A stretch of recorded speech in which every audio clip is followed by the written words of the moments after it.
कभी कभी ना सबसे बड़ी बड़ी बातें हमें सबसे छोटी छोटी जगहों पर सीखने को मिलती हैं। आज हम ऐसी एक कहानी सुनेंगे जो है तो बिहार के एक छोटे से गांव की, लेकिन सिखाती बहुत कुछ है।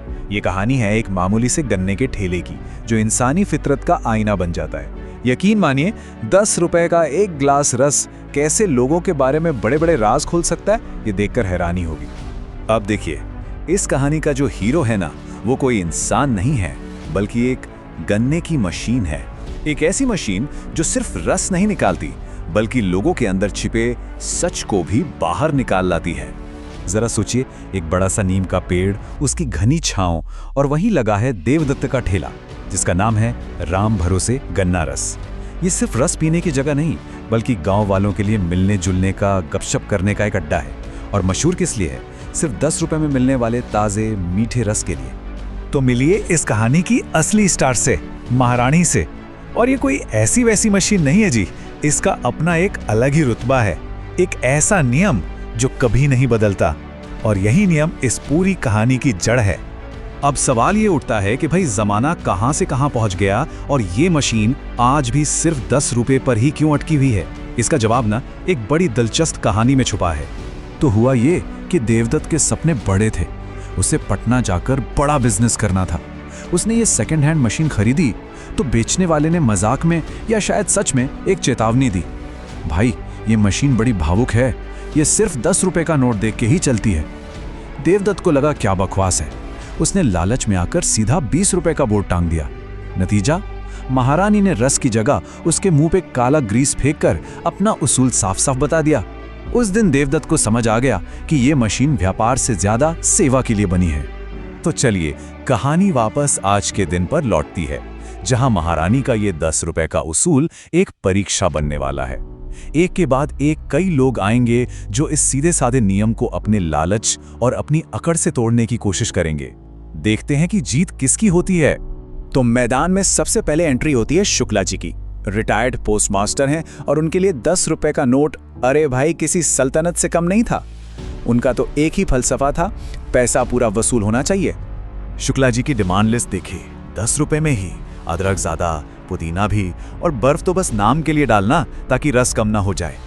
इस पर देवदत्त का जवाब भी क्या गजब का था। उसने बड़े आराम से कहा, साहब आप रस पीने आए हैं या मेरी पूरी जायदाद अपने नाम करवाने? लालच पर तर्क की ये पहली जीत थी।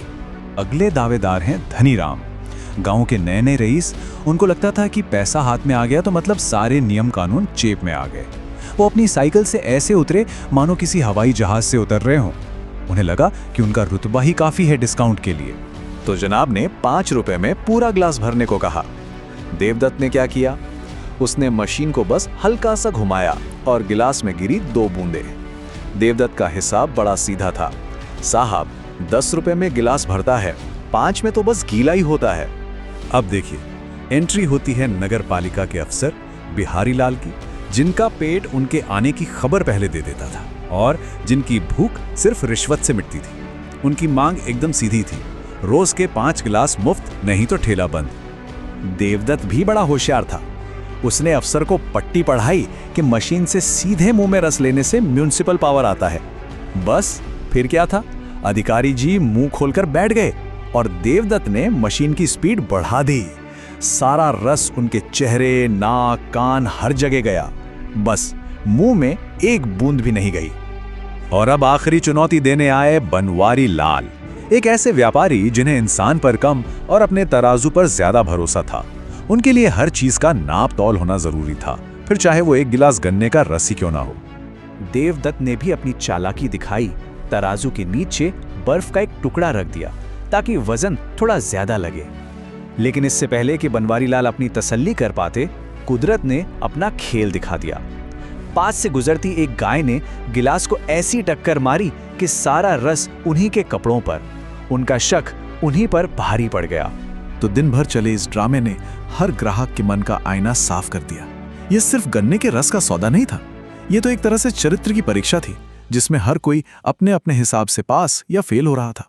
इस पूरी कहानी में वो 10 रुपए का नोट सिर्फ पैसा नहीं है, वो ईमानदारी का, एक सच्चाई का पैमाना बन गया जिसने हर किसी के लालच, अहंकार और शक को तौल दिया। तो इस महारानी की परीक्षा से हमें सीख क्या मिलती है? देखिए, पहली बात तो ये कि अगर आपका काम सच्चा है तो फिर डर कैसा। दूसरी ये कि लालच का रास्ता हमेशा नुकसान पर जाकर ही रुकता है। तीसरी और सबसे जरूरी बात, असली सुकून उसी में है जो हमारे पास है। और आखिर में, जो दूसरों को छोटा दिखाने की कोशिश करते हैं वे अक्सर खुद ही मजाक बन जाते हैं। और कमाल की बात यह है कि ये बात सबसे किफायती ग्राहक शुक्ला जी को भी समझ आ गई। जाते जाते वो भी कह गए, देवदत्त मानना पड़ेगा, तुम्हारी समझदारी तो तुम्हारे रस से भी ज्यादा मीठी है। लगता है आज उनके 10 रुपए सच में वसूल हो गए थे। तो ये कहानी जाते जाते एक सवाल छोड़ जाती है। जब भी हम किसी चीज के लिए थोड़ा और मांगते हैं या नियमों को अपने हिसाब से तोड़ना मरोड़ना चाहते हैं, तो असल में हम अपने बारे में क्या बता रहे होते हैं? ये एक ऐसा सवाल है जिसका जवाब हम सबको अपने अंदर खोजना चाहिए। इस पर सोचेगा जरूर।